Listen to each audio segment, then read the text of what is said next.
Alhamdulillah, rabbil alamin, wa bihi nasta'in umuri dunya waddin, wassalatu wassalamu ala asrafil anbiya'i wal mursalin wa ala alihi wa sahbihi ajma'in. Amma ba'du. Puji syukur kehadirat Allah Subhanahu wa taala yang telah memberikan rahmat hidayah pada kita semua sehingga kita dalam keadaan sehat walafiat tanpa kekurangan suatu apapun. Tak lupa salawat serta salam semoga tercurahkan pada junjungan kita Nabi Agung Muhammad sallallahu alaihi wasallam, pada sahabat-sahabatnya, pada pengikutnya. Semoga kita dipertemukan di yaumul qiyamah nanti. Allahumma amin. Ya, di sini teman-teman saya akan sharing tentang apa itu iman dan apa itu iman dalam kehidupan sehari-hari. Ya, iman itu merupakan percayaan yang berkenaan dengan agama, keyakinan, dan kepercayaan kepada Allah, Nabi, kitab, dan sebagainya. Iman diyakini dalam hati, yaitu dengan mempercayai dan meyakini dengan sepenuh hati adanya alam semesta dan segala isinya. Ada beberapa pengertian mengenai iman.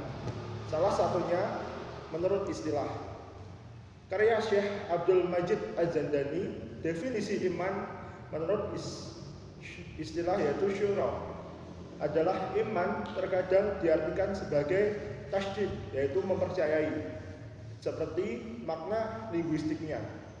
Dalam firman Allah Subhanahu wa taala surat Yusuf ayat 7, artinya, engkau tentu tidak akan percaya pada kami sekalipun kami berkata benar.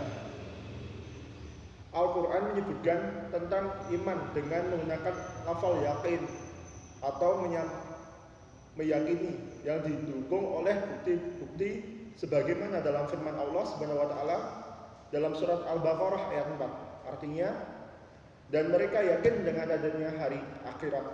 Dalam firman Allah Subhanahu wa taala yang lain yaitu surah Al-An'am ayat 75, artinya, dan demikian kami memperlihatkan pada Ibrahim kekuasaan kami yang terdapat di langit dan bumi, dan agar dia termasuk orang-orang yang yakin. Tasdik dan yakin keduanya adalah amalan hati. Ada ulama menyampaikan iman itu adalah ucapan dan perbuatan. Iman ini dinamakan juga ucapan hati. Makna iman yang ada di dalam hati juga berarti lawan kata dari kekafiran.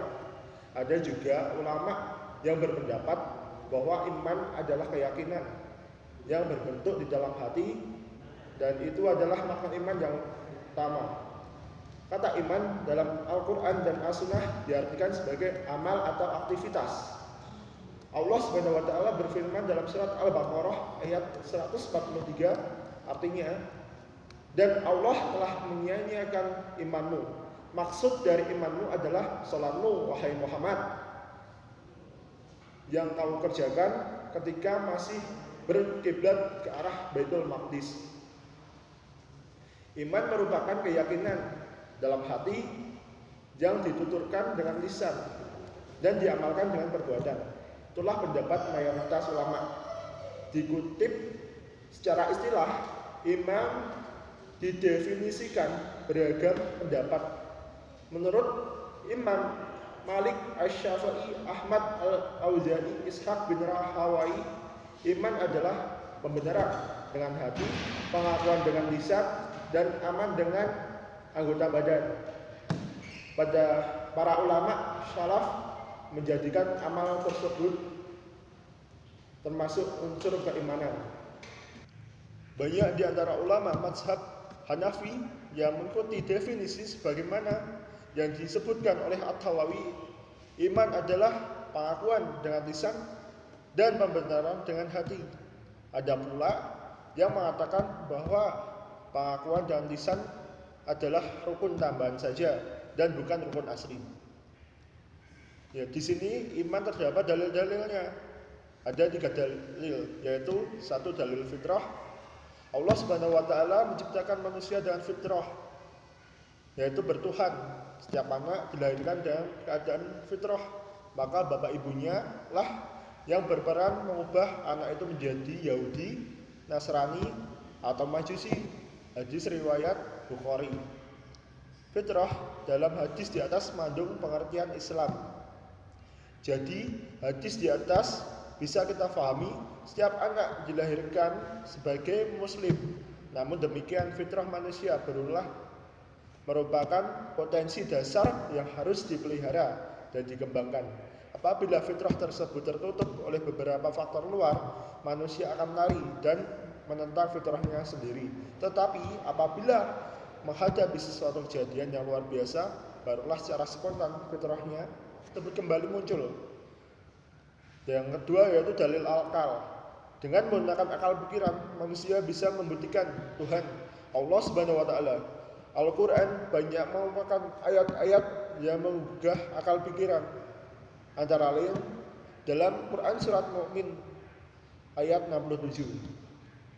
Dialah yang menciptakan kamu dari tanah, kemudian dari tetes mani, setelah itu dari segumpalan darah, kemudian dilahirkan kamu sebagai seorang anak.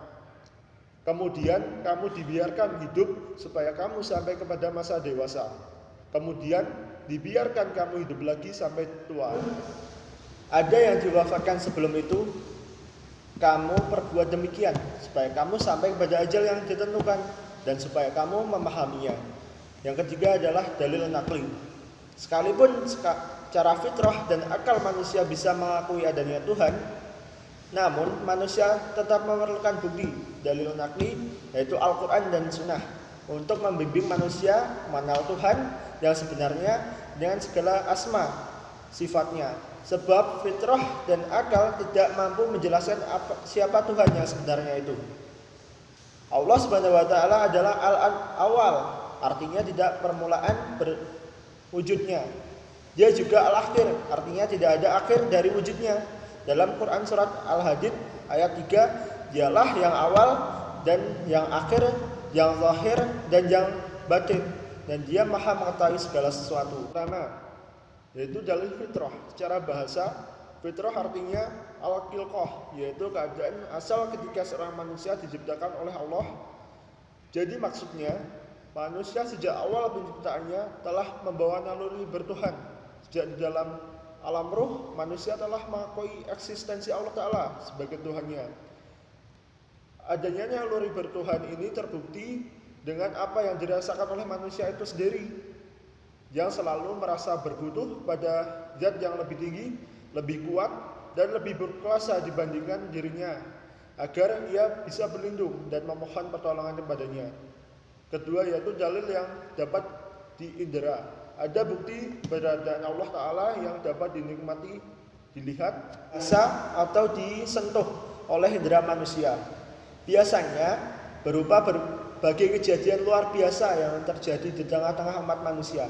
Di antaranya adalah mukjizat para nabi dan rasul yang telah disaksikan manusia. Contohnya yaitu peristiwa perahu Nabi Nuh alaihissalam beserta peristiwa banjir besar yang terjadi pada masanya. Yaitu yang kedua, terselamatkanlah Nabi Ibrahim alaihissalam karena api yang membakarnya dijadikan dingin oleh Allah Ta'ala. Allah Ta'ala berfirman, "Hai api, menjadi dinginlah dan menjadi keselamatanlah bagi Ibrahim." Quran surat Al-Anbiya ayat 69. Yang selanjutnya yaitu terbelahlah lautan pada masa Nabi Musa alaihissalam.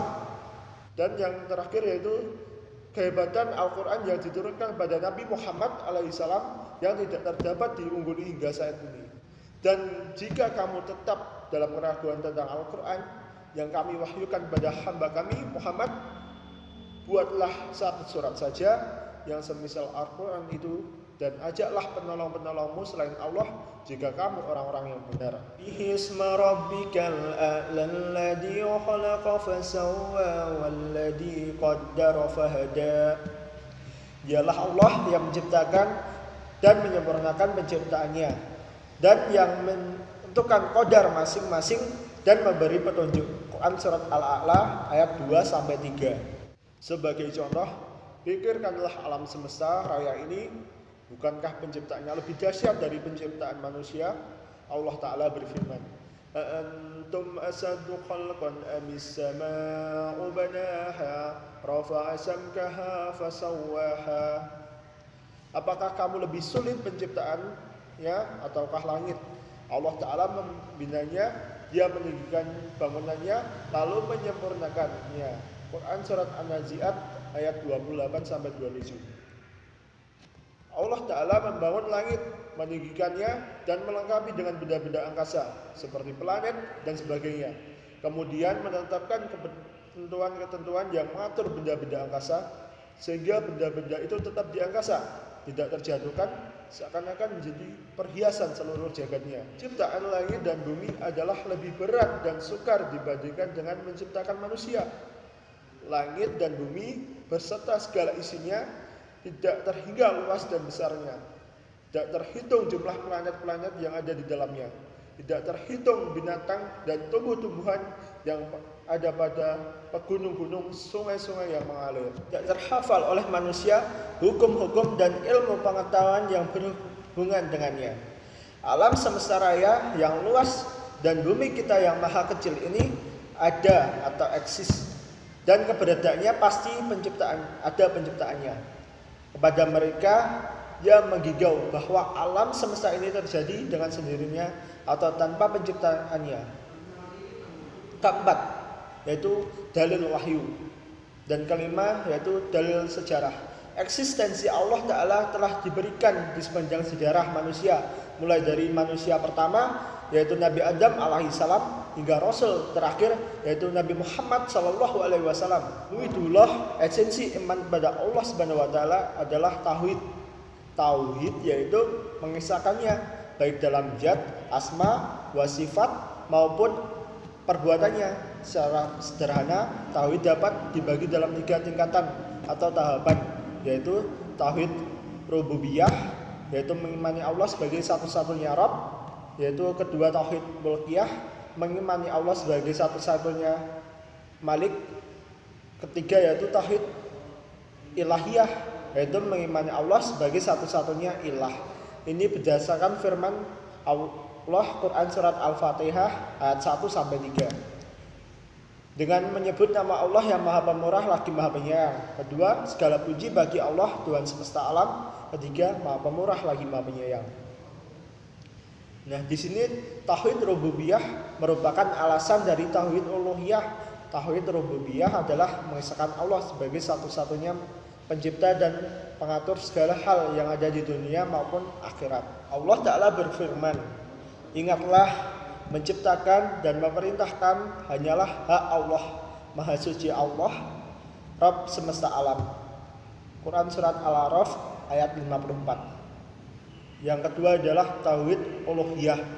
Tauhid uluhiyah adalah mentauhidkan atau mengesahkan Allah Subhanahu wa Ta'ala dalam setiap kegiatan ibadah. Segala macam ibadah harus dilakukan hanya pada Allah dan untuk Allah.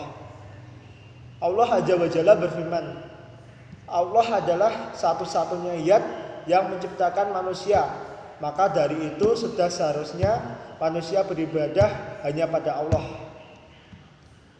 Allah berfirman dalam Al-Quran, wahai manusia, beribadahlah pada Rabbmu yang telah menciptakanmu dan orang-orang yang sebelumnya, agar kamu bertakwa. Dialah menjadikan bumi sebagai hamparan bagimu dan langit sebagai atap. Dia menurunkan air hujan dari langit, lalu dia menghasilkan dengan hujan itu segala buah-buahan sebagai rezekimu. Karena itu janganlah kamu mengadakan sekutu-sekutu bagi Allah, padahal kamu mengetahui.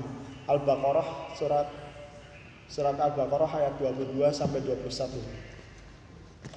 Makna tauhid asma wa sifat, yaitu beriman pada nama Allah dan sifat-sifatnya, sebagaimana yang diterangkan dalam Al-Quran dan Sunnah Rasulnya Sallallahu Alaihi Wasallam menurut apa yang pantas bagi Allah Subhanahu Wa Taala, tanpa tawil dan takhil, tanpa takhil dan tamsil.